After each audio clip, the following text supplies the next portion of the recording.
എന്തെങ്കിലും രണ്ടു വാക്ക് പ്രസംഗിച്ചിരുന്നെങ്കിൽ. എല്ലാവരും നിശബ്ദരായിരിക്കുക. നമ്മുടെ നാടിന്റെ അഭിമാനഭാചനം പൊന്നോമന പുത്രൻ ആഭ്യന്തരമന്ത്രി ഗോപാലകൃഷ്ണൻ നിങ്ങളോട് സംസാരിക്കുന്നതാണ്. എന്നെ ഞാനാക്കിയ എന്റെ പ്രിയപ്പെട്ട നാട്ടുകാരെ, എന്നെ എന്നും കണ്ടുകൊണ്ടിരുന്നവരാ നിങ്ങൾ. നിങ്ങളുടെ മുന്നിൽ ഞാൻ പ്രസംഗിക്കുക എന്ന് പറഞ്ഞാൽ അത് ബോറാണ്. ഇങ്ങനെ ഒരു സ്വീകരണം തന്നെ അല്പ കടന്ന കൈയായിപ്പോയി. ഒരു വാക്ക് മാത്രം പറഞ്ഞോട്ടെ. സമ്പന്ന വർഗത്തിന്റെ മാത്രം കൈപ്പിടിയിൽ ഒതുങ്ങിയിരുന്ന മന്ത്രിസ്ഥാനങ്ങൾ സാധാരണക്കാരന് അപ്രാപ്യമല്ല എന്ന് നാം തെളിയിച്ചിരിക്കുകയാണ്. മറ്റൊന്നും എനിക്ക് പറയാനില്ല.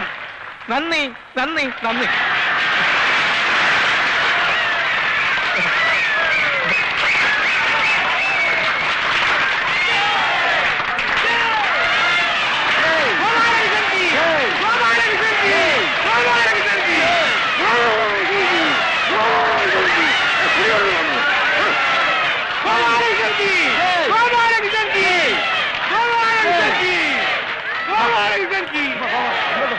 ഒന്ന് മാറിക്കൊടുത്ത് മാറിക്കൊടുത്ത് മാറിക്കൊടുത്ത്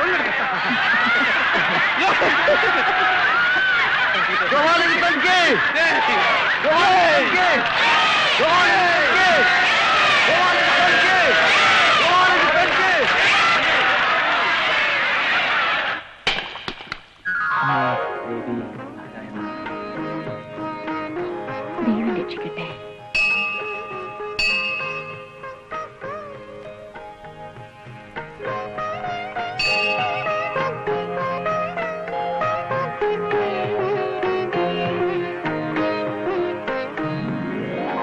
അയ്യേ, ഇതെന്താ കരയുന്നോ? ആദ്യമായിട്ട് സ്കൂളിൽ പോകുന്ന കുട്ടികളെ പോലെ ചാർജ് എടുക്കാൻ പോണേ ആഭ്യന്തരമന്ത്രി.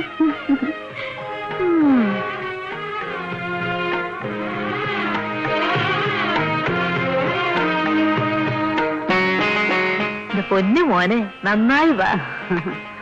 ബദരിങ്ങളെ കാത്തോളണേ. എന്റെ കുഞ്ഞിന് നല്ലത് വരുത്തണേ, എന്റെ പാറേപ്പള്ളി മാതാവേ. സർ, റൂട്ട് ഏതാണെന്ന് പറഞ്ഞാൽ അതനുസരിച്ച് ഈ റോഡ് ക്ലിയർ ചെയ്യാൻ മെസ്സേജ് കൊടുക്കാമായിരുന്നു. പിന്നെ ഈ സ്റ്റേഷന്റെ ബോർഡറിൽ അടുത്ത എസ്കോർട്ടിനെ അറേഞ്ച് ചെയ്യാൻ. വേണ്ട, എനിക്ക് വേണ്ടി ആരുടെയും വഴിമുടക്കാൻ പാടില്ല. എസ്കോർട്ടും ആവശ്യമില്ല. നിങ്ങൾ തിരിച്ചു പൊക്കോളൂ. സാർ, അത് ആഭ്യന്തരമന്ത്രിയുടെ ആദ്യത്തെ ഉത്തരവാണ്. എന്താ, അനുസരിക്കാൻ ബുദ്ധിമുട്ടുണ്ടോ? ഇല്ല, പൊക്കോളൂ. നീ എന്ത് പോലെ കാണിച്ചേ? എന്റെ ഭാര്യയും കുട്ടികളും കൊടി വെച്ച കാറിൽ നമ്മൾ പോലീസ് ആകുമ്പോഴോടുകൂടി പോകുന്നത് കാണാൻ വന്ന് നിൽക്കുക. ജീവിതത്തിൽ ആദ്യമായിട്ടൊരു അവസരം കിട്ടിയത്, അത് നശിപ്പിച്ചു. ഇതൊക്കെ പോളിസി മാറ്റേഴ്സ് ആണ്. പേഴ്സണൽ സ്റ്റാഫ് ഇതിൽ ഇടപെടേണ്ട കാര്യമില്ല. 3 പേരോടും കൂടിയാ പറഞ്ഞത്, മനസ്സിലായോ? പറഞ്ഞെന്നൊക്കെ മറന്നോ? 3 ആളാ കാർ കയറിക്കോ. അപ്പൊ നീയോ? ഞാൻ മുഖ്യമന്ത്രിയെ കണ്ടിട്ട് ഓഫീസിൽ എത്തിക്കോളാം. നിങ്ങൾ ഓഫീസിൽ വെയിറ്റ് ചെയ്താൽ മതി. നീ വേറെ വയ്ക്കാൻ പിന്നെ പോലീസിനെ പറഞ്ഞേക്കണോ? ഒരു ഞങ്ങൾക്ക് എസ്കോർട്ട് വന്നോട്ടെ. എടോ എസ് ഐ കുമാരേട്ടാ, ആ വണ്ടി കയറ്. തങ്കച്ച, ഓഫീസ് ചെന്നാൽ എന്റെ മുറി കയറ്റി ഒരക്ഷരം മിണ്ടാതെ ഇരുത്തിക്കോണം. ഇയാളെ വെറുതെ കയറൂരി വിടരുത്, കേട്ടല്ലോ? വേറെ വൈകണ്ട, വണ്ടി പോട്ടെ. എന്റെ കാര്യം. ഓ, തന്നെ ഗവൺമെന്റ് ആക്കുന്ന കാര്യം ഞാൻ പറഞ്ഞ് സമ്മതിപ്പിച്ചിട്ടുണ്ട്. അങ്ങ് ചെന്ന് ടോട്ടറാപ്പിക്കാം. Thank you sir. സർ,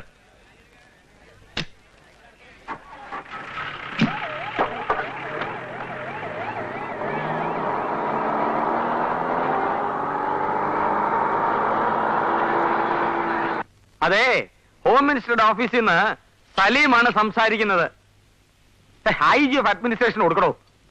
ആ സലീമാണ്. ഞാൻ പറഞ്ഞിരുന്ന കാര്യങ്ങൾ ഇതുവരെ ചെയ്തില്ലല്ലോ. ഓർമ്മയില്ലെന്നോ? നല്ല പാർട്ടി. എന്റെ പൊന്ന IG, പറയുന്ന കാര്യങ്ങളൊന്ന് കുറിച്ചു വെച്ചൂടെ? സർക്കാർ വക ഡയറി ഉണ്ടല്ലോ. എന്നാ കേട്ടോ, കൂത്താട്ടുള്ളത്തുനിന്ന് സർക്കിൾ ഇൻസ്പെക്ടർ കുഞ്ഞിരാമനെ കുന്നമംഗലത്തേക്ക് ഓടിക്കണം. Instant transfer. അവിടുന്ന് അടുത്ത ആഴ്ച കുഞ്ഞിരാമനെ വീണ്ടും കുന്നംകുളത്തേക്ക് തട്ടണം. അത് പണിഷ്മെന്റ് ട്രാൻസ്ഫർ. അതിന്റെ അടുത്ത ആഴ്ച അയാളെ വീണ്ടും കൂത്താട്ടുള്ളത്തേക്ക് ഓടിക്കണം. അത് കൺസലേഷൻ. അതെ, സർക്കിൾ ഇൻസ്പെക്ടർ അല്ലേ, കിടന്നൊന്ന് സർക്കിൾ അടിക്കട്ടെ. ഇല്ല, മന്ത്രി വന്നിട്ടില്ല. വരുന്ന വഴിക്ക് CM-നെ കയറി കാണണമെന്നോ അനുവാദം ചോദിച്ചിട്ടേ ചാർജ് എടുക്കുള്ളൂ എന്നൊക്കെ പറയുന്നത് കേട്ടു. ഗുരുത്തോണ്ടെന്ന് തോന്നുന്നു. പിന്നെ സ്റ്റാഫ് ആണെന്നും പറഞ്ഞൊരു 3 പേര് ഇവിടെ വന്നിരിപ്പുണ്ട്. കണ്ടിട്ട് കുഴപ്പക്കാരല്ല, അതിലൊരാൾക്കൊരു കൺട്രി ലുക്കുണ്ട്. തങ്കച്ചനല്ല, കുമാരേട്ടനെ. എന്നെ അവൻ അതെ, മന്ത്രി തന്നെ ഒരു ചേരി ലൈൻ ആയതുകൊണ്ട് സ്റ്റാഫും ഒക്കെ അത്രയല്ലേ വരൂ. അതെ അതെ. കണ്ടിടത്തോളം എല്ലാം ഒരു തൊട്ടി സെറ്റപ്പാണ്. ആരാടാ തൊട്ടി? Country rascal. ഇനി കൺട്രി എന്ന് വിളിച്ച് അടിച്ചു നിന്നെ കണ്ണി അങ്ങോട്ട് ഇങ്ങോട്ട്. ഓഹോ, നിന്നെയൊക്കെ ഡീൽ ചെയ്യാൻ ഐ ജി തന്നെ വിളിച്ചു വരുത്താം. ഐ ജി, ഇവിടെ ഒരു ടെൻഷൻ ഉണ്ട്. ഒരു വണ്ടി പോലീസിനെ ഇങ്ങോട്ട് അയക്കണം. വേണ്ടി വരില്ല പോലീസിനായ വേണ്ടി വരില്ല. പകരം നിങ്ങൾ തന്നെ വന്നാൽ മതി. വിളിച്ചാൽ ഉടനെ വരാം. ഇയാളാണോ ഇവിടുത്തെ പോലീസിനെ തീറ്റെടുത്ത് വളർത്തുന്നത്? ആഭ്യന്തരമന്ത്രിയുടെ കസാരയെ കയറിയിട്ട് ആരാണോ താൻ പേടിപ്പിക്കുന്നത്? ഇറങ്ങി പോടാ. അവിടെ ആഭ്യന്തരമന്ത്രിയുടെ ഓഫീസല്ല, മുഖ്യമന്ത്രിയുടെ ഓഫീസിൽ പോലും പോയി ഈ സലീം പേടിപ്പിക്കും. പൂജപ്പര ജയിലിൽ കിടക്കണ്ടെന്നുണ്ടെങ്കിൽ ഒരക്ഷരം വേണ്ടി പോകരുത്. കുമാരേട്ട ഒന്ന് അടങ്ങുന്നു. ഒരക്ഷരം മിണ്ടരെന്ന് പറഞ്ഞാൽ ഇങ്ങോട്ട് വിട്ടിരിക്കുന്നത്. മിണ്ടായിരിക്കും. വേണ്ട, ഇനി പോലീസിനെ അയക്കണ്ട. വിവരമില്ലാത്ത കൺട്രീസ് അല്ലേ, സാക്ഷരത ലേശം കുറവാ. അവരോട് നമ്മൾ വേണം ക്ഷമിക്കാൻ. കുമാരേട്ട, ആരാ എന്തെന്നറിയാൻ നമ്മൾ കയറി ഉടക്കരുത്. വെറുതെ ഗോപാലകൃഷ്ണന്റെ ജോലി പോകും. പിന്നെ ആ സർക്കിൾ ഇൻസ്പെക്ടർ കുഞ്ഞിരാമന്റെ 2 ഇൻക്രിമെന്റും കൂടി കട്ട് ചെയ്തേക്കണം. ഇൻക്രിമെന്റ് കട്ട് ചെയ്യാൻ പറഞ്ഞ് താൻ ഫോൺ കട്ട് ചെയ്തല്ലോടോ. ആഹാ, എഴുന്നേക്കടോ. എഴുന്നേക്കാൻ. മിനിസ്റ്റർക്ക് എന്റെ മനസ്സിലെല്ലാം തോന്നുന്നു. I M Saleem caucus. കേട്ടിട്ടുണ്ടാവും.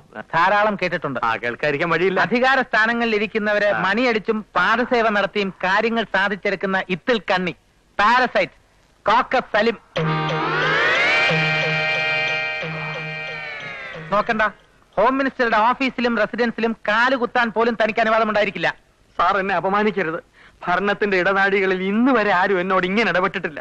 സാർ എന്നെ വിശ്വസിക്കണം. ഞാൻ എന്നും സാറിനൊരു ഹെൽപ്പായിരിക്കും. എന്ത് ഹെൽപ്പ് വേണമെങ്കിലും ഞാൻ ചെയ്തു തരാം. അനുവാദം ഉണ്ടെങ്കിൽ ഞങ്ങൾ ഇവനെ കൈകാര്യം ചെയ്തോളാം. ഇവൻ ആൾ ഈ ടൈപ്പാണെന്ന് അറിഞ്ഞിരുന്നെങ്കിൽ മന്ത്രി വരുന്നതിന് മുമ്പ് ഞങ്ങൾ അടിച്ച് ആസ്പത്രിയിൽ എത്തിക്കില്ലായിരുന്നോ? അല്ല, അതിപ്പോ വേണേലാവാം. തുടങ്ങട്ടെ. വേണ്ട, നിങ്ങളൊന്നും ചെയ്യണ്ട. ആ സെക്യൂരിറ്റി ഓഫീസറോട് ഇയാളെ കന്റോൺമെന്റ് സ്റ്റേഷനിൽ കൊണ്ടുപോയി കേസ് ചാർജ് ചെയ്യാൻ പറയൂ. എന്തിന്? ഹോം മിനിസ്റ്ററുടെ ഓഫീസിൽ അതിക്രമിച്ച് കയറിയതിന്. ഇങ്ങ് വന്നാട്ടെ. ഞാന് എന്റെ AC കാറിൽ വന്നോളാം.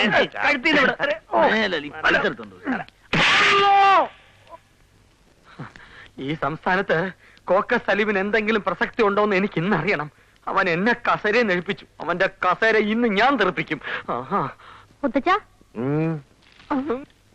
Government policy.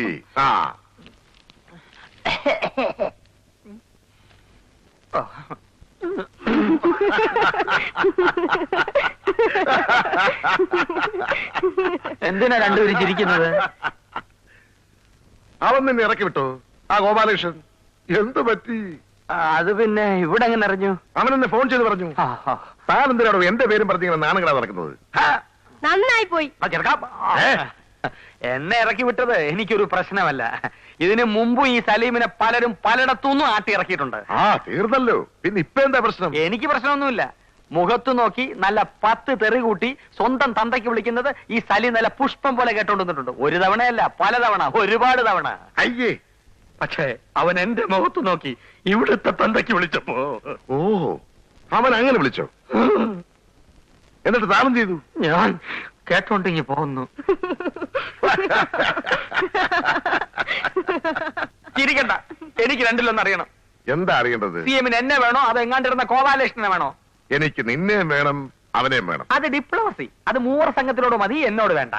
എടോ, നിയമസഭയിൽ എന്റെ സർക്കാരിന്റെ ഭൂരിപക്ഷം നിലനിർത്താൻ എനിക്ക് അവൻ വേണം. അപ്പൊ ഇവനോ? ഇവൻ എന്റെ അടുക്കള കാര്യങ്ങൾ നോക്കാൻ. അങ്ങനെ എന്നെ കൊച്ചാക്കണ്ട. അവന്റെ പോലീസുണ്ട്, എന്റെ പോക്കൃത്തനുണ്ട്. പത്രം വിറ്റിടന്ന ചെറ്റ. ആഭ്യന്തര വകുപ്പ് തലയിടവോ ഞാൻ നോക്കട്ടെ. യുദ്ധമെങ്കിൽ സമാധാനം, യുദ്ധമെങ്കിൽ യുദ്ധം. ഞാൻ ഫൈറ്റ് ചെയ്യാൻ തീരുമാനിച്ചു. എടാ വിട്ടി, ഇനി മുതൽ നീ ആഭ്യന്തര വകുപ്പിൽ തലയിടാതിരിക്കുന്നതാ ബുദ്ധി. ചിലപ്പോ നിന്റെ തല പോയെന്നിരിക്കും. പിന്നെ ഞാൻ എന്ത് ചെയ്യും? ഏത് വകുപ്പിൽ തലയിടും? എവിടെങ്കിലും തലയിടാതെ എനിക്ക് ജീവിക്കാൻ പറ്റില്ല. അടുക്കളയിലോട്ടിയല്ലേ, അവിടെ നല്ല ഉപ്പുവാങ്ങാൻ വേണ്ട ഇരിപ്പുണ്ട്. അത് അകത്തോണ്ട് തലയിട്. പോ, ഉപ്പ് വാങ്ങ പോകാൻ.